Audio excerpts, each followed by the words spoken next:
Welcome to today's video where we will walk you through calculating the proprietary ratio. The proprietary ratio assesses the proportion of assets funded through the company's owners.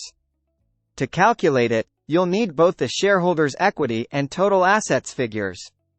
The formula is straightforward: proprietary ratio equals shareholders' equity, total assets. Let's dive into an example.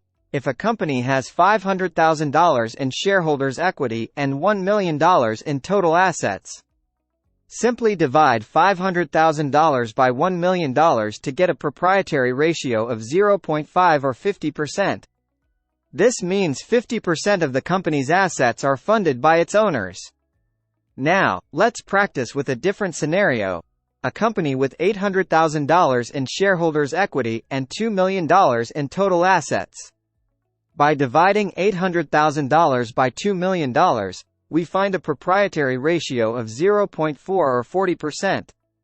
This indicates that 40% of the company's assets are financed by its shareholders. Remember, a higher proprietary ratio signifies a stronger financial standing, while a lower ratio may suggest heavier reliance on external financing.